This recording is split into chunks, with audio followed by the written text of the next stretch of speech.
saya ya, Ya, kita semua bisa kerja sama bareng. Jadi dari teman-teman bidang yang memiliki bidang masing-masing, baik itu dari lingkungan, hidrologi, arsitektur, tata kota, sipil, kita bisa kerjasama gimana sih solusi di kota ini, kota ya, kita sendiri ini, ya. masa kok kita yang ngalamin masalah kok enjoy aja.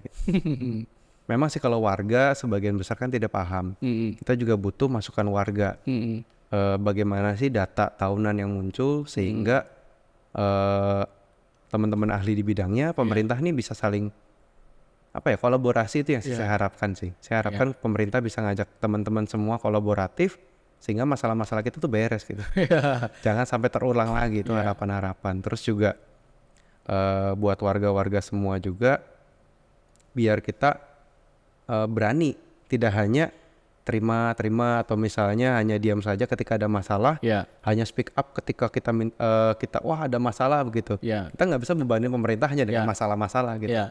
Kalau misalnya ada yang punya solusi, mangga silakan di open ke publik, apakah di komen, apakah di kolom story mereka, mulai diangkat terus. Sehingga pemerintah pun akan lihat, wah ada solusi ini, solusi ini.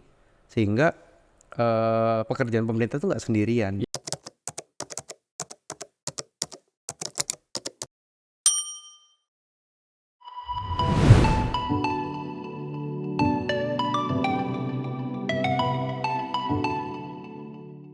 Assalamualaikum warahmatullahi wabarakatuh. Waalaikumsalam warahmatullahi Ya, apa wabarakatuh. kabar para pemirsa podcast Rakyat Cirebon? Senang sekali kita dapat hadir kembali menyapa Anda di ruang digital. Edisi kali ini podcast Rakyat Cirebon kedatangan tamu sosok praktisi arsitektur asal kota Cirebon, Mas Peter Nobel. Sip, terima kasih. Thank you sudah diundang ke sini. Ya, sama-sama. Apa kabar, Mas? Puji Tuhan baik. Alhamdulillah. Arsitek berarti ya? Ya, Ya, jadi oke. di bidang arsitektur. Kesibukan apa nih sekarang sebagai arsitek? Kebetulan sekarang saya masih di arsitektur, lagi ada 2 project untuk di Ya. kota Cirebon sendiri. Yang satu di wilayah Kerucuk, yang satu di Kesambi, masih tahap desain begitu. Hmm. Apa tuh? Project apa tuh kalau boleh dijelaskan agak lebih? Yang di Kerucuk itu ada rumah, begitu juga Kesambi, rumah individu seperti itu. Oke, ya. Kenapa Mas Peter Nobel, maaf, dihadirkan di podcast Rakyat Cirebon yang berkaitan dengan kota Cirebon ini belum lama ini kena banjir, Mas. Jadi Berikut perlu juga mendengar perspektif praktisi teknik sipil ya gitu. Salah satunya dari arsitektur. Kenapa sih kok bisa gitu loh kota Cirebon? Apalagi Mas Peter ini asli kota Cirebon gitu, Mas. Iya. Merasakan nggak sih Mas dampak banjir yang kemarin terjadi tuh? Sebenarnya terakhir kenapa kok saya mikir untuk coba speak up tentang banjir ya?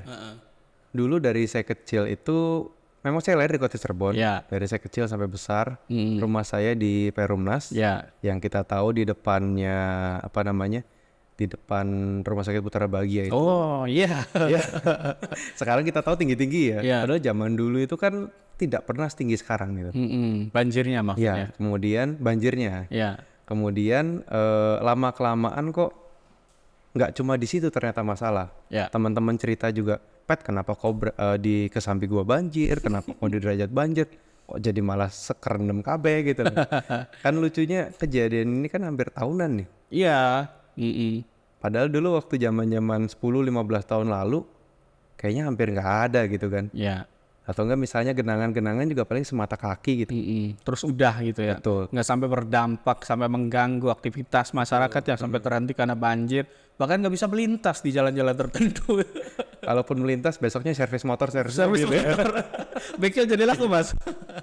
Itu yang sangat kayak kok teman-teman juga ada yang cerita, Ya. masa gue lewat Cipto terus besok gue ganti servis mobil kan, aduh, kesana sih. Iya, karena dilema juga kalau udah terbak banjir. Kalau kita menunggu hujan reda atau banjir surut, itu berapa lama waktu yang dibutuhkan. Tapi kalau diterjang ada resiko-resiko tadi ya, kerusakan kendaraan dan lain sebagainya. Mungkin itu juga tidak hanya dialami oleh 1-2 orang. Banjir yang semakin meluas, dampaknya juga akan semakin meluas. Nah, kita akan berbincang soal itu menurut praktisi arsitektur. Kalau dari pandangan Mas Peter, tadi saya menyimak bahwa semakin kesini kok banjir semakin parah gitu. Emang dulu tuh seperti apa? Kemudian periodik dari tahun ke tahun, apakah betul semakin parah semakin berdampak buruk untuk masyarakat gitu? Jadi saya rumah di Perum itu sejak tahun 2000 sebenarnya. Iya. Kemudian di waktu itu sebenarnya banjir hampir nggak ada. Kita tahu Iya. kalau yang orang Cirebon asli kita selalu lewat-lewat baik Putra Bahagia gitu zaman dulu nggak ada namanya banjir-banjir tuh. Paling becek-becek gitu kalau hujan deras becek. Terus lama-kelamaan kok semakin kesini setelah 2014 setahun kadang bisa 2 kali. Setelah mulai dibangunnya Cipto kali itu mulai ditutup oleh beton. Lama-kelamaan setahun sekali, setahun 2 kali. Terus terakhir-terakhir udah setahun 3 kali udah kayak minum obat nih. Jadi kan apa ya? Kok nambah kesini nambah parah. Oke, jadi bisa dibilang dampak dari masifnya pembangunan di kota Cirebon juga sedikit andil lah ya, ada andilnya gitu lah. Betul. Kecuali kalau memang itu dilakukan berdasarkan kajian yang matang barangkali ya Mas ya. Sejauh ini bagaimana Mas? Mungkin kalau istilahnya studinya mereka matang harusnya kepikiran ya sampai ke sini bagaimana sih kemudian jangan sampai pembangunan proyek ini malah nimbulin hak negatif apa Dampak dampak negatif. negatif betul. Iya. Jangan sampai ke sana gitu. Tapi apakah itu visibility study-nya muncul kan kita nggak tahu nih. Iya, iya. Harusnya kan visibility study itu kan terbuka Iya. untuk publik terutama untuk bangunan-bangunan yang memang infrastruktur publik begitu.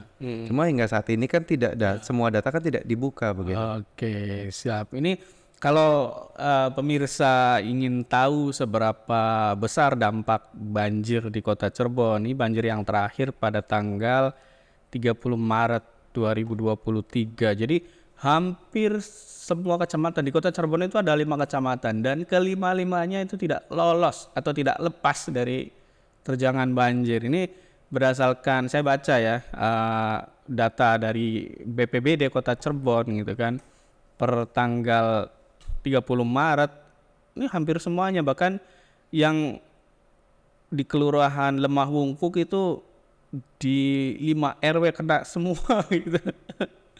Ya pokoknya ada lah ya. Saya pikir tayangan-tayangan tentang dampak banjir itu juga bisa dibaca di berbagai media. Kenapa kemudian Mas Peter juga speak up soal banjir karena ini menyangkut kepentingan banyak orang gitu. Kepentingan kita semua ketika beraktivitas mungkin akan terganggu di banjir itu. Oke. Mas, kalau berarti kan sudah mengamati ya banjir ini terjadi sejak beberapa tahun lah semakin kesini semakin parah. Kalau pengen berbicara dampak atau akibatnya kan tadi kita sudah sampaikan. Kalau berbicara sebab secara umum apa sih Mas? Sebenarnya kalau kita bicara sebab ya, kalau ngelihat contoh, kita berangkat dari ujung deh, pelan dari ujung, dari wilayah perbatasan Mundu, Perum itu kan kita tahu dominan ketika intensitas hujan tinggi itu satu, yang kedua juga ada kiriman. Nah yang ketiga itu kenapa sekarang mungkin banyak sungai meluap, karena luasan penampang sungai itu mengecil, jadi debit aliran air itu kan berkurang tuh. Mau nggak mau kalau dia nggak bisa ngalir di sungai itu, akhirnya dia kan ke samping. Nah itu dan beberapa titik contoh setelah jembatan Perum itu, sungai itu malah gorong-gorong malah keluar air. Harusnya dia masuk gitu kan. Jadi kan kejadian-kejadian begitu kan lucu gitu. Tidak aliran nggak jelas, jadi kan debitnya dia berkurang yang mengalir, mau nggak mau dia cari tempat lain, dan akhirnya mau nggak mau menuju ke rumah-rumah warga, ke fasilitas umum begitu. Dan termasuk yang lumayan juga bahkan ada yang sampai setengah dada gitu, sampai perabot-perabot ngapung semua kena air. Kan mungkin yang terakhir kali sempat kita ingat di awal tahun ini ya, itu di depannya di dekatnya Hero Cirebon Mall dekat BAT itu kan udah kayak kolam olimpiade tuh 100 meter itu. Oke, nah kalau kita berbicara banjir yang terakhir di tanggal 30 Maret itu Pak Sekda ya, Sekretaris Daerah Kota Cirebon Pak Agus Mulyadi itu menyampaikan bahwa itu tidak semata-mata karena hujan ya, memang sebab utamanya karena hujan, tapi lebih kepada ada limpahan air dari daerah lain mengalir ke Kota Cirebon sehingga Kota Cirebonnya sudah dihujani ditambah limpahan air hujan dari daerah lain. Mungkin sebenarnya nggak cuma dari Kalau memang ternyata pemerintah daerah kita sudah tahu nih, Ya. harusnya kan mereka sudah lebih cerdas dan mengantisipasi hal tersebut. Apakah di dalam Forkopimda mereka membahas bahwa bagaimana kerjasama antara kota, kabupaten, dan wilayah sekitarnya untuk sama-sama menyelesaikan? Karena ternyata kan kota Cirebon banjir, tapi ternyata sekitaran pesisir juga kita kena semua. Kabupaten juga ada kena sedikit gitu kan. Dan permasalahan ini karena bukan baru, harusnya sudah diselesaikan gitu loh. Ya, maksud saya Dan orang-orang yang di pemerintahan ini kan mereka-mereka yang sudah cerdas nih. Mereka yang memang bidangnya harusnya bisa menangani masalah sebelum hal itu muncul ke depan. Ya saya rasa kan begitu ya. Ya. Sebagai profesional kan harusnya mereka menyelesaikan masalah sebelum adanya masalah itu gitu. Ya. Dan kalau berbicara musim hujan ini kan tidak terjadi setahun 2 tahun belakangan ini, bahkan sejak bumi ini ada kehidupan juga mungkin ada hujan. Artinya antisipasi itu sebetulnya seharusnya bisa dilakukan sejak jauh-jauh hari. Tentu kita juga berharap ke depan ini akan menjadi perhatian pihak-pihak yang memang membidangi ya persoalan sungai, persoalan irigasi dan lain sebagainya. Tapi mengutip dari apa yang tadi disampaikan Mas Peter bahwa sebetulnya penanganan banjir itu juga tidak bisa diselesaikan oleh, katakanlah kalau kita berbicara kota Cirebon, pemerintah kotanya aja, tapi juga lintas Pemda gitu, seperti itu. Seperti apa sih urgensi agar para kepala daerah di Cimahi Majakuning khususnya ini bertemu menyelesaikan itu? Sebenarnya kalau bicara urgensi, Ya. kita tahu selain dari dampak dari lingkungan kita sendiri, secara global air laut sudah mengalami kenaikan, yang otomatis permukaan sungai kita kan sebagian besar mulai naik perlahan. Karena permasalahan banjir ini untuk Indonesia nggak cuma di kota Cirebon sebenarnya. Kita tahu yang rekor itu Semarang. Ya. Ya, kita tahu rekor Semarang dan Jakarta sudah bukan rahasia umum. Ya. Dan itu kan berarti pesisir utara Jawa nih kita dalam kondisi yang sudah urgensi begitu. Tergantung pemerintah kota prioritasnya kemana kemudian. Prioritas dari situ dan juga dukungan warganya. Apakah warga ikut support untuk bersama-sama nih kita menyelesaikan nggak hanya masalah banjir. Karena banjir itu kan dia kan ngerembet. Baik dari banjir. Kemudian kalau dia banjir mengikuti akan timbul penyakit-penyakit buat generasi adik-adik kita begitu. Dan itu kan selesaiin dulu satu-satu. Setelah selesai semuanya akan beres begitu.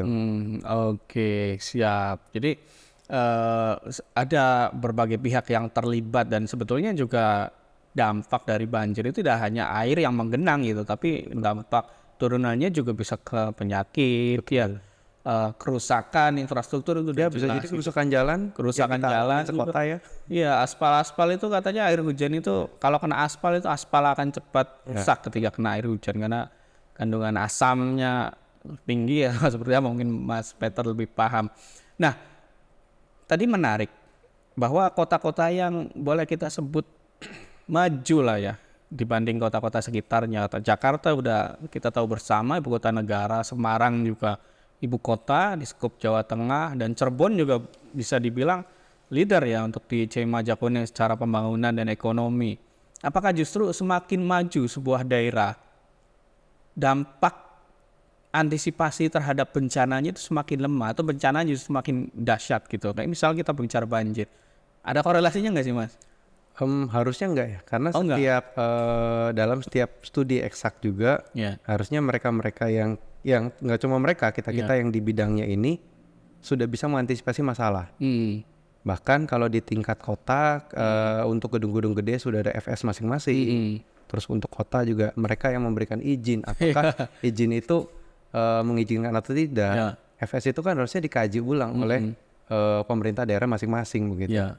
Cuma yang kadang-kadang sangat disayangkan, banyak bangunan terbentuk kemudian malah pembangunan berjalan malah berdampak negatif bagi lingkungan. Gimana tuh kalau betul? FS-nya yang salah atau perizinannya barangkali tidak cermat gitu? Itu mungkin kayak komen kan sensitif nih. Cuma untuk FS mungkin lebih diperdalam ke teknis. Jadi contoh lah, nggak usah gitu. Di awal-awal CSB berdiri, di tahun-tahun awal CSB berdiri, CSB pun kebanjiran. Dan itu kan lucu gitu loh. dia yang ngebangun di situ malah dia pun kecemeng air gitu kan. Sempat kebanjiran juga ya. Iya, dulu awal-awal kan sempat viral tuh di Cirebon itu. Kan ya masa akhirnya sekarang mereka sudah menangani, kemudian malah pindah ke depan gitu kan. Oke, ya. Ini kita tidak sedang berbicara atau blaming pihak tertentu, tapi kita berbicara hak masyarakat untuk mendapatkan kehidupan yang layak ya, dalam arti ini bebas dari segala bencana gitu. Kenapa ini penting menjadi perhatian kita semua gitu, Mas. Oke, Mas. Nah, kalau saya boleh, saya juga kan masih meliput di lapangan ya, menyerap informasi-informasi dari masyarakat, dari otoritas terkait, BPWS, Pemda, BPBD dan lain sebagainya. Nah, sepanjang saya meliput kota Cirebon kaitannya dengan banjir, di benak saya itu ada 3 sebab. Yang pertama mungkin saya mengamini apa yang disampaikan Pak Agus Mulyadi, bahwa kota Cirebon ini kadang-kadang mendapat limpahan air hujan dari daerah lain, mengingat di kota Cirebon ini merupakan hilirnya. Iya, dan titik rendah, betul. Titik terendah, karena kita berbatasan dengan laut. Kalau dibandingkan dengan Kuningan, datarannya lebih tinggi gitu. Jadi mudah saja mengalirkan air kemanapun gitu. Nanti air itu akan jatuh ke wilayah titiknya paling rendah sampai tembus ke laut. Ya, itu juga masuk akal. Yang kedua adalah ketika intensitas hujan di kota Cirebon besar gitu, artinya hujan deras, durasinya lama, tanpa limpahan air dari daerah lain juga kita kerepotan menangani air itu. Itu mungkin yang sedang kita bahas. Dan untuk di daerah-daerah pesisir kota Cirebon, itu banjir itu bahkan tidak hanya limpahan atau karena air hujan atau sungai meluap, itu dari laut juga mereka kena. Itu kasihan banget. Kasihan sekali terjadi di pesisir-pesisir kota Cirebon ya, kayak Kesunean, mungkin Cangkol dan lain sebagainya. Itu kerap kali, walaupun tidak sesering ketika musim hujan, kerap kali kena rob gitu loh, Mas. Nah, dari 3 persoalan itu, mungkin nggak sih pemerintah kita terbayang bisa menyelesaikan satu saja, atau semuanya juga bisa diborong deh gitu kalau ada itikat baik? Kalau ya itikat baik, semua pemerintah saya yakin punya itikat baik gitu ada ya. Semua pemerintah punya itikat baik. Betul. Cuma kemudian bagaimana kolaborasi bersama untuk mencapai tujuan bersama begitu. Bisa nggak negosiasi dari pemerintah kota kita dengan pemerintah sekitar untuk mensolusikan, contoh cegatan banjir. Jadi apakah adanya embung sehingga kiriman Kuningan bisa dicegat nih. Embung kita hujan deras, tunggu nek mau masuk gitu pelan-pelan dulu gitu loh. Dicegat seperti itu kan terkait, berarti kaitannya dengan BBWS dan Forkopimda ya. Iya, betul. Bukan dengan kota Cirebonnya saja begitu.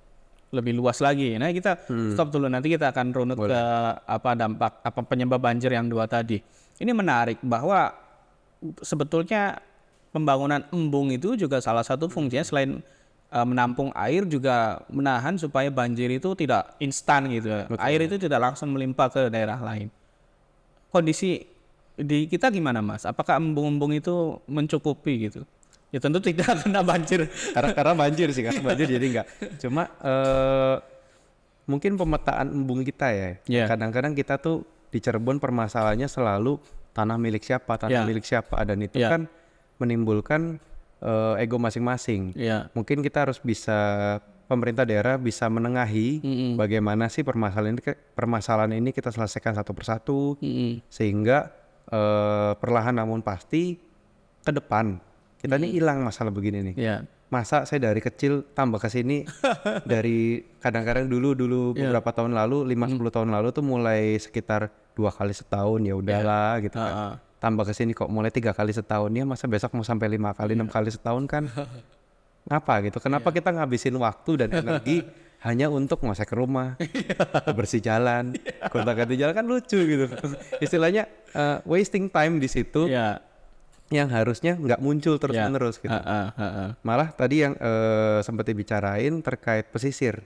Oh iya, saya juga pesisir. Kalau memang kita tahu rob, harusnya kan diselesaikan. Apakah dengan saluran satu arah, istilahnya sehingga ketika rob mereka tidak masuk airnya atau bagaimana? Pemerintah kan harusnya sudah mulai berpikir ke sana. Atau mungkin sebenarnya mereka sudah.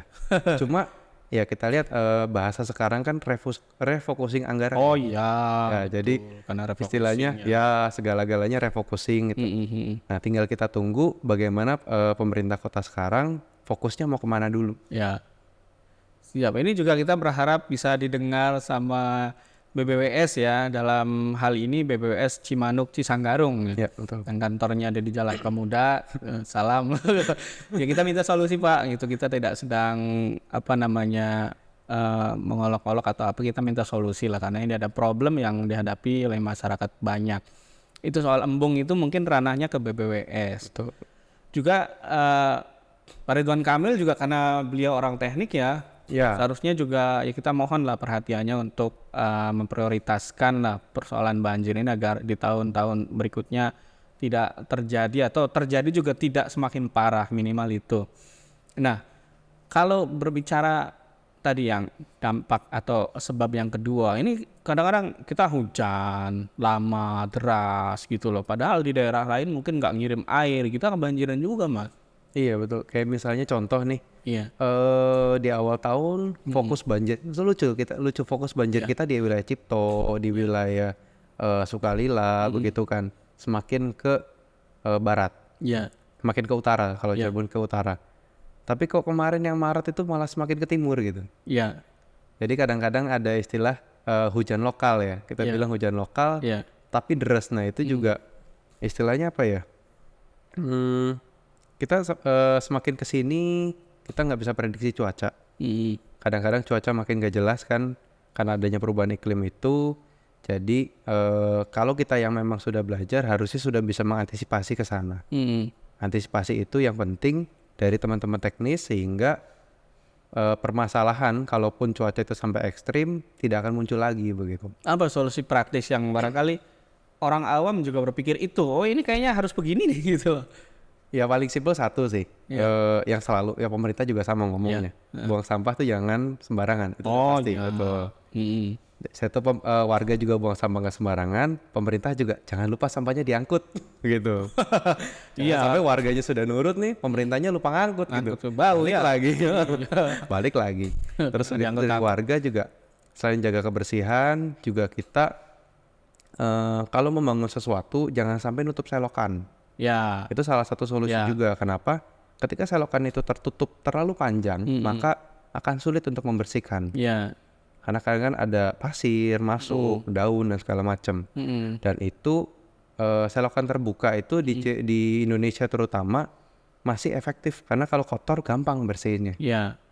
Itu jangan sampai bangunan yang warga-warga bangun nih menutupi banyak selokan, dan itu juga istilahnya solusi dari masing-masing kita untuk bisa ikut support mencegah kotoran itu ke sungai besar gitu. Iya betul-betul karena kalau sumbatan-sumbatan itu selain sampah yang sengaja dibuang gitu loh ke sungai, itu perilaku yang tidak bertanggung jawab, juga ada material alami tanpa kita membuang sampah di sungai pun kadang-kadang sungai itu mengendap gitu ya, ada endapan di sana. Endapan dan ranting pohon segala macam, dan itu kan bukan hal yang kita nggak boleh nyalain alam ya. Iya. Karena memang itu hal alami yang sebenarnya kita berada di situ gitu. Dan kita yang harus mengantisipasi begitu. Selain itu juga kalau warga kita ada mau bangun-bangun tempat-tempat baik rumah ataupun bangunan, jangan lupa resapan. Ya. Itu juga penting sehingga ketika hujan tinggi air itu tidak semua harus ke sungai begitu. Resapan itu penting, dan juga penghijauan. Nah itu kan kita Kota Cirebon sendiri untuk penghijauan masih kurang ya. Jadi dari warga-warga juga kalau bangun jangan lupa untuk 30%, 40%-nya itu untuk resapan air begitu. Jadi dibiarkan dia tanah aja gitu, tidak ditimpa dengan aspal, hot mix atau beton gitu. atau mungkin paving solusinya. Oh paving ya. Paving juga bisa itu. Paving juga itu efektif juga daya paving cukup resapnya gitu ya. Artinya tidak menutup 100% gitu ya. Dibanding kita misalnya plester atau beton gitu ya. Oke. Daya resapan tanah yang ada di Kota Cirebon juga harus diperhatikan. Betul. Nah ini mungkin yang paling besar nih ya PR-nya, dan ya semoga bisa diselesaikan gitu entah kapan waktunya. Soal rob gitu. Oke, kalau rob itu satu peristiwa alam ya. Peristiwa alam. Kita nggak bisa ini. Yang kedua juga penyelesaian rob itu kan sesuatu yang sampai sekarang kelihatannya anggarannya besar nih. Iya. Anggarannya besar. Memang sih rob kita nggak bisa, kita dalam artian satu sisi Iya. harus bersama-sama juga, jangan sampai air laut naik lagi. Air laut naik lagi ya udah yang di bawah siap-siap jadi kolam aja gitu. Cuma kan solusi lainnya baik dari pompa, baik dari membendung wilayah tertentu, itu solusi-solusi utama. Solusi-solusi besar yang contoh sering dipikirkan oleh di contoh-contoh kota-kota besar itu adanya bendungan untuk sungai begitu. Iya. Bendungan-bendungan untuk pinggir pantai agar air laut itu tidak masuk ke dalam. Itu salah satu solusi jangka menengah juga. Iya, betul. Yang bisa dilakukan. Tahun-tahun kemarin sebetulnya sudah pernah dilakukan, ada pengerukan sungai, Ya, betul. mengangkat endapan-endapan lumpur, sampah dan lain sebagainya itu. Apakah itu juga sebetulnya diperlukan? Mengingat tadi Mas Peter menyampaikan bahwa penampang sungai mayoritas di Indonesia, termasuk barangkali di Cirebon, itu semakin sempit. Ya kan adanya endapan itu jadi kapasitas sungai kita itu semakin kecil. Iya. Nah pengerukan sungai itu harusnya lebih baik ya, sebenarnya bukan harusnya aja, lebih baik itu setelah dikeruk dibuang begitu. Janganlah ada di sisa-sisakan sekitarnya atau di samping-sampingnya. Karena kalau istilahnya volume daya tampung sungai kita mengecil, mau nggak mau dia keluar. Terus hasil kerukan itu juga jangan sampai dibiarin di sampingnya, karena nanti kalau hujan balik lagi soalnya. Terus udah gitu ya penampang itu terutama sih. Jangan sampai volume itu berpindah ke warga begitu. Malah merugikan warga kan. Capek saya kadang-kadang dengerin, bro rumah gua kerendam, gua bersihin lumpur dulu, kan lucu gitu. Ngungsi dulu. Fungsi dulu, pulang-pulang lumpur segini gitu kan. Ya, harus dibersihin pula gitu ya. Karena kalau lumpur sudah masuk ke rumah, kalau masuk sih dia masuk sendiri. Iya, Tapi kalau suruh keluar ya nggak nggak bisa. mungkin kan. Harus dikeruk gitu ya. Betul. Oke, sebetulnya banyak sekali problem yang menjadi PR bersama ya, pemerintah, masyarakat, juga mungkin lembaga-lembaga swadaya NGO yang memang bergerak di isu-isu lingkungan juga bisa bersinergi. Dan saya pikir SDM-nya itu ada, Mas. Ya pemerintah kita ada. Indonesia itu tidak pernah kekurangan SDM, Mas. Iya. Orang-orang yang ibaratnya katakanlah membidangi itu kayak Mas Peter dan sarjana teknik lainnya juga kan bisa urun rembuk soal itu. Masyarakat punya tenaga gitu. Andaikan itu digerakkan secara komprehensif untuk mencegah dampak banjir, bukankah itu juga bisa? Sebenarnya bisa, Mas. Jadi mungkin pemerintah bisa lebih mendengarkan teman-teman yang bidangnya. Nggak usah jauh-jauh lah. Kita di Cirebon saja punya fakultas-fakultas arsitektur, sipil, ada. dan yang mereka kadang-kadang mengambil tata kota juga. Ada. Harusnya teman-teman itu paham juga gitu. Kita nggak kekurangan orang pintar sebenarnya. Betul. Ini juga menarik ya. Cirebon itu kota semuanya ada lah gitu kan. Miniatur dari kota-kota besar di daerah lain. Kampus ada. Profesor ada. Banyak. Yang berhubungan dengan arsitektur ada. Tata Teknik kota sipil banyak. ada. Tata kota ada. Sebut saja misalnya Sogati ada fakultas teknik. Betul. TTC teknik dan arsitektur. Betul. UMC ada juga dan lain sebagainya gitulah. Iya. Kenapa? Kok masih terjadi gitu? Mungkin ajakan partisipasi. Iya, itu Jadi masyarakat mesti lebih pemerintah mungkin lebih mengajak warga, yuk kita bareng-bareng dulu. Iya. Solusimu bagaimana? Kita terbuka publik. Yang paling memungkinkan mana nih gitu kan. Sehingga nggak hanya pemerintah yang istilahnya kita selalu bebanin, jangan gitu. Berat mereka. Tapi kita juga ikut partisipatif, betul. Iya betul, karena ya paling tidak kan pemerintah selain sebagai eksekutor proyek-proyek penanggulangan bencana banjir itu kan bisa mengorkestrasi ya tadi beragam komponen yang sebetulnya bisa nih digerakkan. Yang penting kan ada komunikasi yang baik sehingga skema pentahelix itu bisa diwujudkan di Kota Cirebon. Ini menjadi PR ya kita bersama. Kita bersama betul. Jangan saya enggak ke pemerintah aja tapi kita bersama. Kita juga bertanggung jawab soal itu. Nah, balik lagi ke Kota Cirebon, Mas. Saya bilang Kota Cirebon kan termasuk yang maju lah ya, yang diprediksi maju, yang menjadi incaran investor di dalam maupun di luar kota gitu. Ya bisa lihat sendiri lah apa buktinya. Silakan aja main Kota Cirebon itu. perkembangannya sangat signifikan gitu kan, 5-10 tahun lalu tidak begini, sekarang menjadi begini. Bagaimana sih Mas idealnya kota yang dia bertumbuh bahkan menjadi kota maju tetapi juga memberikan ruang yang nyaman dan aman bagi masyarakatnya, terutama terhindar dari bencana-bencana, terutama banjir nih yang sebetulnya harusnya bisa diantisipasi sejak awal. Idealnya tuh bagaimana? Idealnya, Dari sisi tata kota ya, pembangunan, infrastruktur, arsitektur Ya. gitu. kalau kota yang ideal itu tidak ada, karena kan sebenarnya idealisme itu lebih kepada angan-angan ya. Ya. Tapi bisa nggak sih kita mengikuti budaya lokal sehingga masalah-masalah itu tidak muncul lagi? Tapi kalau kita bicara ideal tuh tidak ada yang ideal Iya, sebenarnya. maksudnya ideal itu bukan berarti Lebih ke- ideal kayak khayalan, tapi titik optimal. Optimal betul. Iya. Mungkin lebih ke kota yang optimal. Iya. Adalah sebenarnya untuk membentuk suatu kota optimal itu ya kita bisa harusnya kerjasama. Pemerintah terbuka pada masukan, kita pun terbuka untuk bisa mensupport. Ya. Jadi saling sinergi antara warga dan pemerintahnya sehingga hal itu pun bisa membuat kolaborasi berjalan gitu. Kita bisa saling menciptakan kehidupan yang nyaman, sama-sama enak, sama-sama enjoy gitu kan. Kemana-mana enak, masa ya kalau hujan nunggu dulu, nggak pulang-pulang kan konyol gitu. Iya. Oke, siapa? Sinergisitas itu yang penting sih. Oke, terakhir nih Mas, barangkali harapan Mas Peter sendiri ya. Pertama untuk pemerintah kita lah ya supaya lebih dioptimalkan lagi lah, terutama di bidang infrastruktur publik supaya tidak terjadi yang begini-begini. Kemudian yang kedua harapannya soal tadi membentuk skema pentahelix tadi. Kita gotong royong bareng-bareng supaya kota Cirebon itu tetap maju tapi indah dan nyaman, seperti apa? Kalau harapan saya Ya. kita semua bisa kerja sama bareng. Jadi dari teman-teman bidang yang memiliki bidang masing-masing, baik itu dari lingkungan, hidrologi, arsitektur, tata kota, sipil, kita bisa kerjasama gimana sih solusi di kota ini, kota kita sendiri ini. Masa kok kita yang ngalamin masalah kok enjoy aja. Memang sih kalau warga sebagian besar kan tidak paham. Kita juga butuh masukan warga. Bagaimana sih data tahunan yang muncul sehingga teman-teman ahli di bidangnya, pemerintah nih bisa saling kolaborasi. Itu yang saya harapkan sih. Saya harapkan pemerintah bisa ngajak teman-teman semua kolaboratif sehingga masalah-masalah kita tuh beres gitu.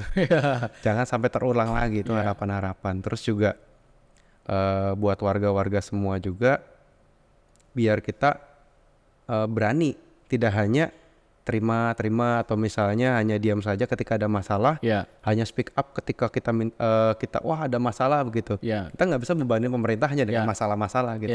Kalau misalnya ada yang punya solusi, mangga silakan di open ke publik, apakah di komen, apakah di kolom story mereka, mulai diangkat terus sehingga pemerintah pun akan lihat wah ada solusi ini, sehingga pekerjaan pemerintah itu nggak sendirian. Kita semua bekerja sama untuk mencapai satu tujuan bersama kan. Untuk menciptakan istilahnya kehidupan bersama yang nyaman ke sana. Tujuannya kan itu. Harapannya situ sih. Siap, menarik sekali Mas Thank you. Peter, terima kasih nih atas insight-insight yang ya barangkali bisa menambah wawasan baru lah tentang situasi yang terjadi di kota Cirebon saat ini, terutama dalam penanggulangan banjir supaya tahun depan nggak ngoyok-ngoyok lagi. Minimal berkurang. Lumpur segini dulu gitu. Nggak ada lagi orang dorong-dorong mobil di tengah genangan air gitu. Aduh kasihan itu, udahlah cukup kan gitu. Terima kasih banyak sekali lagi Mas Peter. Itulah tadi perbincangan saya dengan Peter Nobel, praktisi arsitektur dari kota Cirebon. Semoga bisa menjadi masukan-masukan ya, terutama pada stakeholder yang membidangi. Kita akan jumpa lagi di podcast Rakyat Cirebon edisi selanjutnya, tentu dengan tema dan narasumber yang tidak kalah menarik. Saya tutup. Wassalamualaikum warahmatullahi wabarakatuh.